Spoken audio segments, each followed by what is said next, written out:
Ready? Yes. Why are you coming forward? All of my life, I've been about finding places where I can go and make a difference. This is Peter Zatko. Until January of this year, he was head of security at Twitter, but now he's a whistleblower. And he says Twitter's security problems are so grave, they are a risk to national security and democracy. I think Twitter is a critical resource to the entire world. I think it's an extremely important platform. He's handed over information about the company to US law enforcement agencies, incling the SEC, FTC, and the Department of Justice. May I ask your name in the middle? I'm Mudge. Zatko is better known in the hacking world by his nickname Mudge. He's been a renowned cybersecurity expert for decades. His roots are in hacking, figuring out how computers and software work. That expertise might be why Jack Dorsey, then CEO of Twitter, hired Zatko after the company was hit by a massive attack in 2020 when hackers took over the accounts of some of the world's most famous people. Mudge was one of the top 5 or 6 executives at the company. Zatko is represented by John Tai, who founded Whistleblower Aid, the same group that represented Facebook whistleblower Frances Haugen. We are in touch with the law enforcement agencies. They're taking this seriously. Twitter is pushing back, saying Zatko is peddling a narrative about our privacy and data security practices that is riddled with inconsistencies and inaccuracies and lacks important context. When we spoke to Zatko and his lawyer, they said that the lawful whistleblower disclosure process only allows them to talk about these issues in general terms. For specific allegations about Twitter, they referred us to Zatko's disclosure. I'm not going to go into details, but I will say that Mudge stands by the disclosure and the allegations in there. CNN and The Washington Post obtained a copy of the disclosure from a senior Democratic official on Capitol Hill. In it, Zatko claims nearly half of Twitter's employees have access to some of the platform's main critical controls.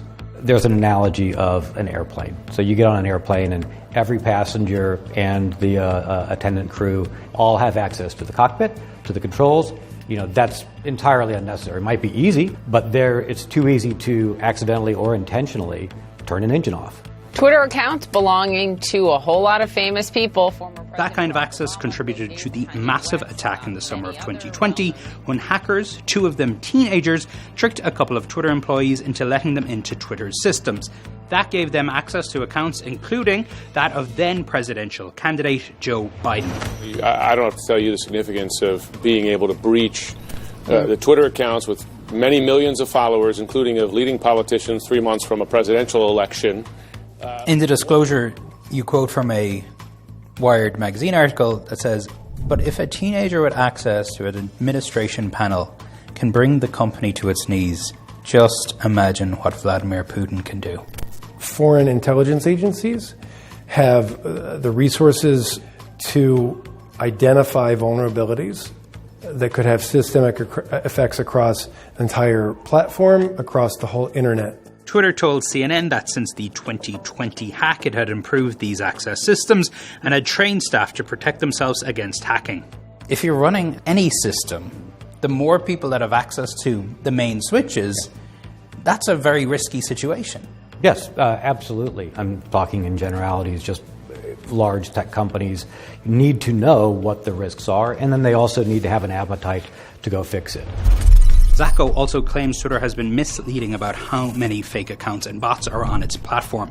That's an issue that Elon Musk has made central to his attempt to get out of a deal to buy the company.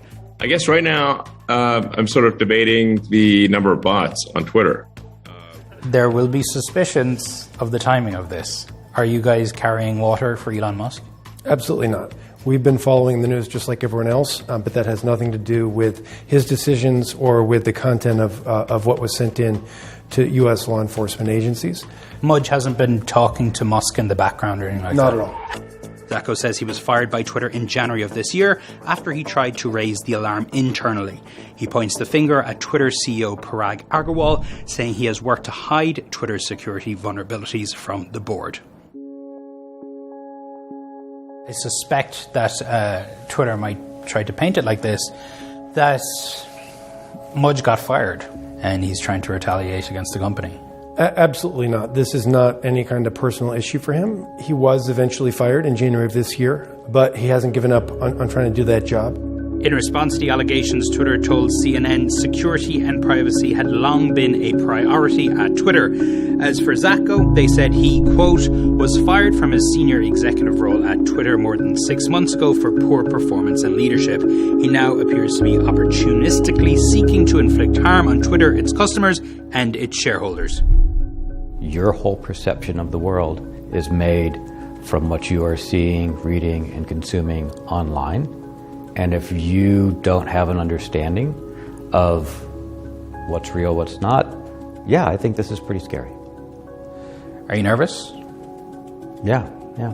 This wasn't my first choice. I just want to make the world a better place, a safer place. The levers that I have to do it are through security, information, and privacy.